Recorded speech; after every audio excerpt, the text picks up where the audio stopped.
My brothers and sisters, what is going on? This is Steel Sermon in the house. Monday evening with another video. As always, do me a favor, like, comment, subscribe, follow me on Instagram. Link is in the description below. So in this video, I'm going to be talking about something that I've been thinking about for a couple of days now. And I want to talk about, really what this rebuild with the Pirates has not so much taught me, but it reminded me of something, okay? Now, look, we all know that the one variable with the Pirates over the course of the last 16 years is that Bob Nutting's been the owner. And, we all know in Pittsburgh he is like public enemy number one. We all know nobody likes him. And we all know, I think everyone's going to be like, well, it doesn't matter where the rebuild's going because, Nutting's just going to trade away all the pieces. I mean, sure, the ownership may be cheap, but you know what? At the end of the day, this rebuild has reminded me just how important it is of having... It's reminded me how important having a smart GM and having a GM that knows how to draft and trade and make sustainable, attainable prospects in your farm is. And that's what Ben Cherrington's been doing so far. Ben Cherrington, since he became our GM back in 2019, has not only restored our farm from that terrible Chris Archer trade that Neil Huntington made. Not only has he made the prospects that Neil Huntington acquired work, but he's acquired more prospects on his own that are going to be that figure to be essential parts of this franchise going forward. And those players in the thumbnail, those are just the ones that I'm most ecstatic to see, you got Henry Davis, you got Andy Rodriguez, you got Nick Gonzalez, you got Travis Swaggerty, Bubba Chandler, Mike Burrows, Luis Ortiz, Tamar Johnson. I mean, the list goes on and on. Those are just the ones that I'm most excited to see. But there's honestly more. We now have a top 10 farm in the league. And it's because of and it's all thanks to Ben Cherrington. I mean, if we still would have had Neil Huntington as our GM, can you imagine where this franchise would be right now? We would probably still be like one of the bottom feeders of the league, and we would honestly probably still be one of the worst teams in the league. I mean, yeah, Neil Huntington was a big responsibility for why the Pirates were a playoff team for those 3 years, 2013 to 15. But then he started to get way ahead of himself, not invest in the team and not take the farm seriously and not manage the farm correctly. This is what Ben Cherrington did when he was with Boston, and this is what he did when he was with Toronto. And now our farm is revamped and honestly better than it's ever been. And the Pirates have a great future ahead of them. Neil Huntington and Dave Littlefield, even back in the day, they went down as kind of being hatefully remembered because they did not manage the farm well and they made some egregious trades.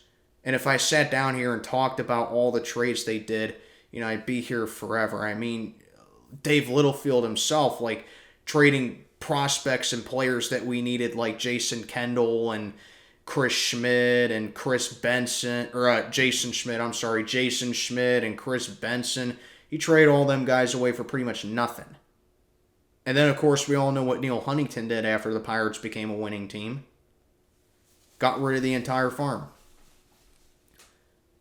But let's go over some of these trades that Ben Cherrington has made, because there are a lot of them, and they were evident during the 7-game winning streak. Like last year, trading Daniel Vogelback for Colin Holderman. That was a deal with the Mets. Look at what Colin Holderman is doing right now. He leads the league in holds. Quite a fitting last name for him. It looks genius now. And I think he's more than due going to be getting an extension. I mean, at the very least, we could probably let him develop and then, who knows, just trade him away for some more prospects and get an even better reliever if that's possible. The sky's the limit with it. The Adam Frazier trade back in the summer of 2021. I came on here and said that I was okay with that trade because if you're going to build this team from the ground up again and make them be competitive again, you ain't going to do that with a guy who's in his early 30s surrounded by a bunch of players who are in their early to mid 20s. And what did we get in the Adam Frazier trade? Just two guys named Jack Sawinski and Tupacino Marcano who are being major contributors to the team so far. Now you see why I said I was okay with Adam Frazier going. Has Adam Frazier ever even been the same since he went to San Diego? That was a great trade. And then even Jameson Taillon for Rowanji Contreras, and then Jose Quintana for Johan Oviedo. And Johan Oviedo, right now, statistically, is one of the best pitchers in baseball. And Rowanji Contreras, his ceiling is just so high at such a young age. Ben Cherrington has made this team into a competitive force again, and he can make them into a winner. And, if that's not too believable for some of you guys watching this video who are still cynical of the Pirates, I mean, I get it with the decades of losing. That's why I'm just being cautiously optimistic. I'm just enjoying the ride right now and just taking it day by day with this team. So if that's a little too positive for some of you people out there, let me put it to you like this. If you want a comparison for what the Pirates rebuild at the end of the day should be like, look at what the Cleveland... You know what? I can't call them the Guardians. I'm going to still call them the Indians. You guys know what I'm talking about. But anyway, look at what Cleveland has done. Last year, they won the division. They won the AL Central last year, 92-70, the youngest team in the league in a year they weren't supposed to do anything. And people say, oh, it's Terry Francone's best manager. Well, guess what? When you have a smart manager like that and you have a smart front office like that, guess what? Good things are going to happen. In my honest opinion, too, there's not much of a difference between the Indians and the Pirates. I always thought these two were very similar. Small market. They have about the same budget. They have about the same payroll. They're attainable. And, it's not like the reason why the Pirates have been so bad for so long is because we drafted scrubs. We've actually drafted really good players. And the Indians drafted really good players as well. So these two franchises are very good at drafting, and they're very good at scouting. And they don't spend a whole lot of money. Honestly, Cleveland doesn't need to spend a lot of money to be competitive, even though they can't anyway because they're small market. But they don't have to spend a whole lot of money to be competitive because they have a great farm and they have a smart front office. I would say the Pirates spend a little bit more than Cleveland does, but that's besides the point. But there's really two key differences that distinguish the Indians from the Pirates, and it explains why Cleveland is one of the best small market clubs in the league, and it explains why the Pirates have been, how they've been since 1992. The first reason is because the Indians make trades that the way the Pirates should be making trades. What Cleveland does is that they trade big name players and big name contributors to their team, like they did with Francisco Lindor a couple years ago with the Mets. Back in the day, what they did with CC Sabathia and Cliff Lee and Travis Hafner and Manny Ramirez, Jim Thome. I don't think they traded Jim Thome, but you get the point. They trade big name players because they know teams are going to need them going forward. Teams could use them for a deep playoff run, and those teams, they usually trade them to bigger market teams, and they'll give them their prospects that the Indians, they know that they can use to plug into their farm, develop, and later use them on to be competitive again.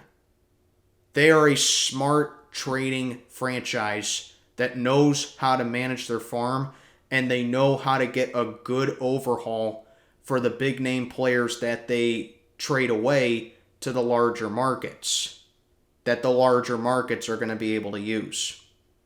The biggest one back then, and I still can't believe this one happened, all the way back in 2002, I believe. It was the first or second year that I started watching baseball. I was a little kid back then. The Montreal Expos, who are now the Washington Nationals, they traded 3 of their top prospects to Cleveland for Bartolo Colon. And you know who those 3 prospects ended up being?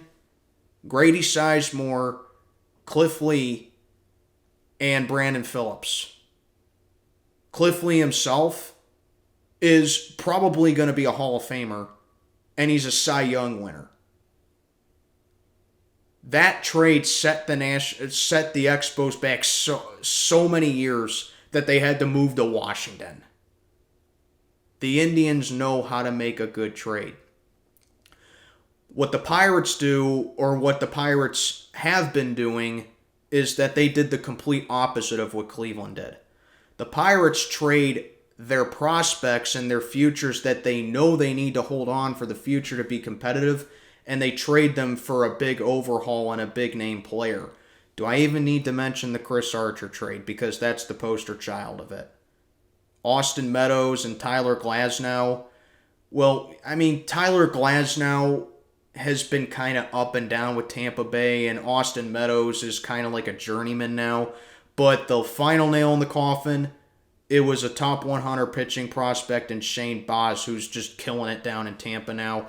And we got Chris Archer, who isn't even on the team anymore. That's what the Pirates do. They do the opposite of what Cleveland does when it comes to trades. Okay? And the second biggest difference is that the Pirates, like I said, it's not like the Pirates have been drafting bad players. It's the reason why that they don't hold on to these players is because they're not patient with them enough. Kind of like what I said with Austin Meadows and Tyler Glasnow. But let's go back to Garrett Cole when we traded him away to Houston for Joe Musgrove. Sure, and even with Josh Bell. Sure, Josh Bell didn't really pan out all that well. He's with Cleveland now, ironically. And sure, Josh Bell, he just didn't pan out. He just had like one good year and that's it. But, the Pirates lost patience with him. They shipped him off and they didn't really get a good, return for it. Eddie Ean and Will Crow. The Joe Musgrove trade is working out okay for us so far. But you get the point. The Pirates tend to be a little impatient with players and prospects that they need, and they just kind of give up on them, and we trade them, and we've been trading them away. And I'm telling you, one big point from the previous point that I made. It's not like the Pirates can continue to trade away their prospects. You want to know why that is? Because if you trade several futures for a big name player, as a small market team, you better hope it works out. Because then it becomes high risk, high reward. And if you've guessed already, one bad trade by a small market club, it can set them back years and it can doom them. And that's what that's what Ben Cherrington needs to understand if this rebuild is going to be any sort of successful, which it's looking very successful so far. Okay? The Pirates can't sit back and swallow entire contracts and extend players for lengthy amounts of years and lengthy amounts of and high, jaw-dropping amounts of money and make these blockbuster trades the way that larger markets like the Yankees, the Dodgers, the Red Sox, the Mets, the Cubs, etc., they can't do that because they don't have the money that those teams have. Those teams can afford to trade futures. Those teams can afford to make blockbuster trades because they have money. The Pirates don't. That's the reality of being small market. You have to be careful with trades. You have to be careful with extensions.